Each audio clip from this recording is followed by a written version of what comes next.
Blessings, beautiful souls. My name is Avalon Cameron and welcome back to my channel. Today we are going to go over some of my February favorites. I've got quite a few little things to get through, so let's just jump straight into this video and get started, shall we? First of all, I want to talk about ritual waters and hydrosols and things of that nature, because this month I have worked very closely with Florida water. This particular Florida water, let me put it there, was made by Earthly Alchemy. It is so beautiful and so fragrant. And this beautiful hydrosol or misting spray, which is Sol, and this is made by the Witch's Moon. Both of these have just been absolutely magnificent to work with. This one here for as I'm leaving for the day, and this one here straight after a shower, dab. And away we go.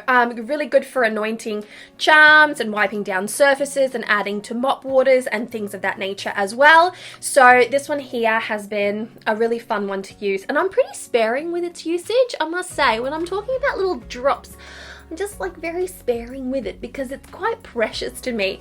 As is this one here. This one's been sitting on my shelf for a little while. And Sol, we're talking about the sun, a goddess energy, something that is expansive and healing and exciting and celebratory. And it's just an amazing fragrance, as well as having a really unique and enticing type of energy. So I'm really excited to be working with this one. This one, to be perfectly honest, it took me by surprise. It's been there and I've looked at it and I'm just like, I wasn't cold. And then one day I was cold. I actually have the print up on my wall for Sol, and I was reading that and I'm just like, oh, maybe I should go and have a look at that misting spray. And I was just like, I'm doing it right now. Let's do it right now. It's good. It is really good. Next, I've got a couple of little beauty items. I guess you could call them beauty items. The first, which one will I go with first? Okay, this one here. This is Brazilian Crush. It smells like popcorn and vanilla and all things Brazilian and delicious. It's made by Sol de Janeiro, which is a Brazilian brand that does the Brazilian Bum Bum cream. You know, that really famous, iconic firming cream. Well, this is a scent done by the same company, and it's nostalgic to me. This aroma, it just feels like was everywhere when I lived in Brazil. It was all over the beaches, everything coconutty and vanilla, and there was always someone selling popcorn, and it was just so fragrant. And as soon as I smelt this, I was like, home. It smells like home. And when you're far away from home, folks, anything that reminds you of home just calls to you, that nostalgic, homely edge to it. So this one here, after my shower, I just jump in my sheets and everything smells of this, and it's just a good time, okay? And also this Nourishing Rosehip Serum by 3 Bear Mountain. This one here is a local sort of facial oil, and it's for all skin types. It's very nourishing. We're in autumn here, and there's just been a savage wind. And when I say we're in autumn, I say so with such gusto, but we're 5 days in, folks. 5 days in, and I could not be more thrilled about it. Everybody else is just like, groan, have to prep the fire, groan, have to prep the firewood, groan, it's gonna get cold, oh, wind, groan, and I'm just like, whee! I'm just so excited. So I tend to shift up my skincare routine and regime and go for heavier sorts of elixirs and oils and balms and moisturizers and things like that, because the weather does get a little bit, intense here. The wind does pick up a bit. The chill does affect your skin and things can get really dried out. So I tend to use a lot of hair masks during, autumn, winter, a lot of heavier facial oils, and I shift most of my skincare up significantly. So this Nourishing Rosehip, it smells like marijuana because it has marijuana oil in it. What have we got here? It's avocado oil, cannabis sativa, there you go, and rose hips. Anyway, It's a good time. It's actually really quite like earthy, like and green looking. Look at that. It is so it's beautiful. It is absolutely beautiful and really nourishing. It is for your face. I use it on my face, but nothing wrong with using it on your hand like this for a little bit. But I was able to pick this up from a friend of mine who creates here in Tassie, and she was at a local market, and I was just like, whee! So I picked it up, and I've been using it a lot more now than I was during the summertime, because you don't want to put oil on your face in summer. All right, next I've got a single piece of ritual jewelry that I basically haven't taken off since it arrived in my life, and that is this beautiful pendant from the Witch's Bounty. I'm just gonna lean in nice and close so that you can have a look at it, because it is so beautiful. I have been so obsessed with this. It's been on me all of the time. It has just accompanied me on so many adventures, and I've received so many beautiful compliments as a result of it. But it has such a meditative energy to it. And I say that because there's something very delicious about moving it around in this delicate silver mesh kind of cradle that it's in. It's just very, I don't know, it's very meditative. It's very soothing.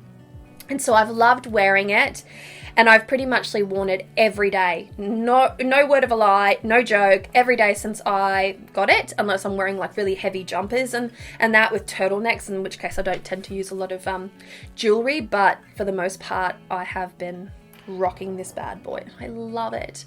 And I play with my kids and I'm like, look into the orb, and they love it. They've been just having such a great time with it as well. So I like experiences that I can share with others. Right, next we're going to have a look at books. Now, the first book that I have got to show you is the only astrology book you will ever need. And this one here is by Joanna Martin Woolfolk, and it is in my life. The book is in my life, I mean, because we are currently studying astrology through the book club. And as you can see, this one is seriously tabbed up. I love the layout of this book. I am a total astrology noob. I know foundational elements of astrology. I know probably what most other people know, which is not a great deal about astrology, that is. But this one is giving me some context. Now, it triggers kind of a, oh, I know this. Oh, I remember this. I've read a lot about astrology, like superficially speaking, over the years, over many, many years, but I've never really solidly studied it. And so this seems to put context to the various things that I have kind of absorbed over the last, say, 20 years of me just dabbling and looking here and there and occasionally getting interested and occasionally going in a little deeper. But this book is so well organized. It's fantastic. It's rich in resource and value, and I don't know, there's just something about it. I think it is the layout. It's a very floppy book, which I really like, but it's got information on cusps here, it's health, there's romance, there's the breakdown of astrological symbols and glyphs and things like that, which I found fascinating. There's stuff on the deacons here. By the end of this book, we are supposed to, I haven't reached the end of it, so I can't say if it's happened yet. We are supposed to be able to fully decode our natal chart, which is something that I've personally never been able to do in keeping with transits and things of that nature. The houses fine, the planets fine, the astrological signs fine, all fine, but it's the position and the transits and the degrees and everything that really undoes me. So I'm hoping that this book will help me with that. Alright, the next book that I am going to show you is Fable. Now, this is young adult fantasy. I read Fable at the very, very start of February, actually. It was the first book that I read in February. I read around 9.5 books in February, and I'm still obsessed with Fable. So Fable follows a beautiful young woman named Fable who was marooned on a cutthroat island by her father, yes, It's a story, folks. It is an unraveling of an adventure story, let me tell you. And she's forced to survive on this grueling, punishing island where everybody just wants to kill everybody else. Everyone wants to get what everybody else has. It's a very, very cutthroat place, as I've previously stated. She has been told by her father that if she can get herself off this island, she would get a reward, something that is owed to her, basically. And so she has been, gunning for this. It has been her primary motivator for the number of years that she's been on this island, until finally things come to a head and she manages to get herself off this island. This is a high seas adventure. There is treasure in here. There is trading companies. There is, ghost ships. There's just so much excitement here, and also paralyzing disappointment. Her story is absolutely fantastic. Adrienne Young is fast becoming one of my absolute favorite authors. She writes such immersive stories, slow burn character building, just incredible plots and really character rich types of stories. And I just found myself at the edge of my seat. I physically read this book. Obviously, I'm holding the physical copy, so I physically read this book, and it was just like page flip, page flip, page flip. I read it in a day or 2 days or something like that.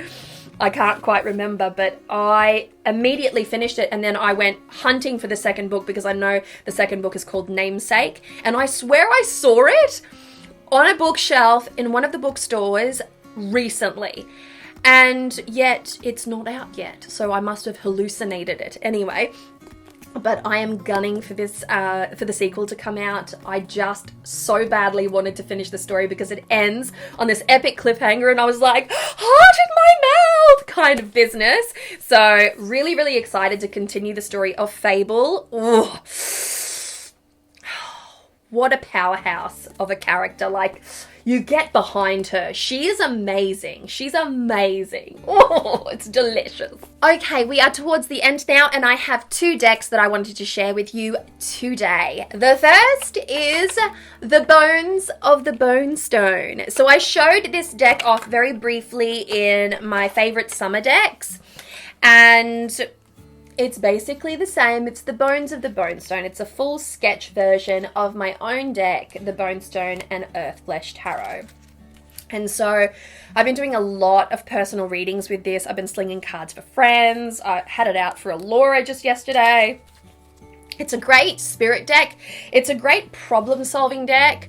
I'm into it. My father said to me yesterday when I was talking about this, he's like, I much prefer this to the coloured version, and I was like, I didn't know whether to be offended or not. I'm not quite sure. Anyway, but I have a couple of other friends that have seen it and said, yeah, actually, I can get behind that one a lot more.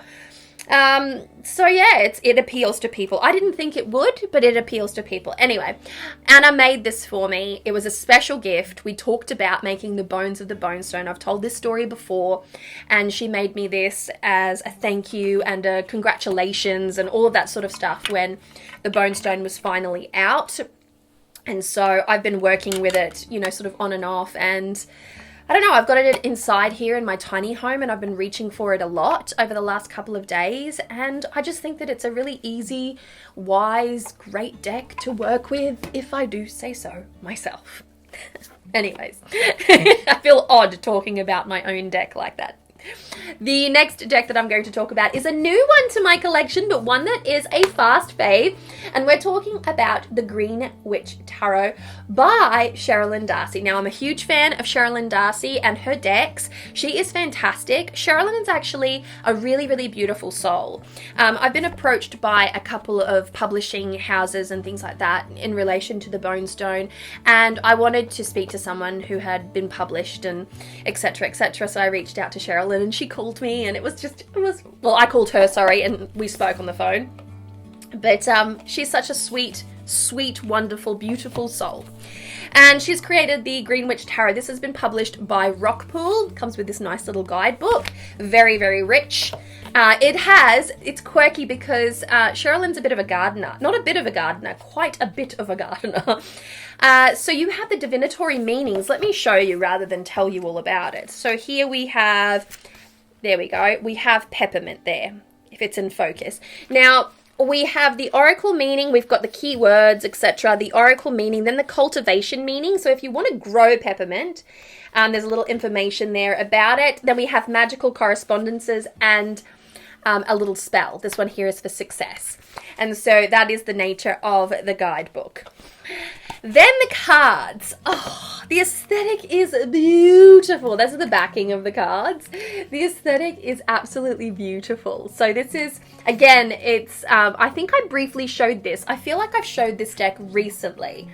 But the most amazing thing about it is that the Green Witch Oracle has appealed to many an individual because a year's worth of decks, a supply, I guess you could say, was meant to last a year, sold out in a month, if the rumors are true anyway.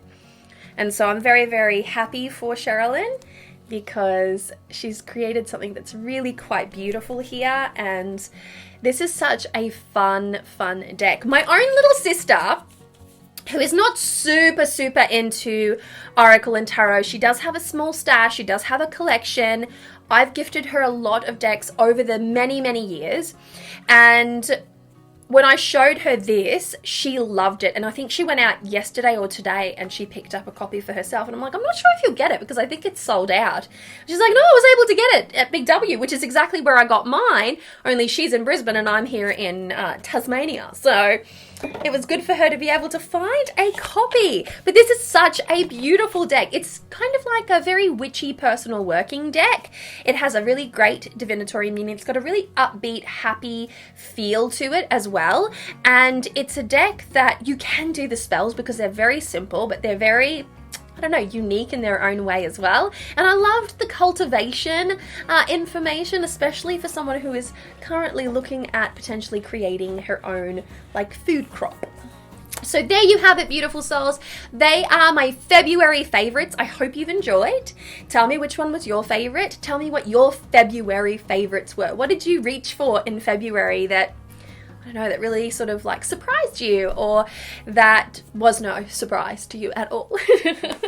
Let's face it, I like doing favorites. I often forget, so I'm just stoked that I remembered, and it's only the 5th of March, so this counts. This solidly counts. All right, beautiful souls. Well, thank you so much for watching. Please like, share, and subscribe to my channel if you haven't already. Make sure to comment below because I love chatting with you. As you can see, I have been really active in the comments of late, responding to every comment that I can. So, very exciting.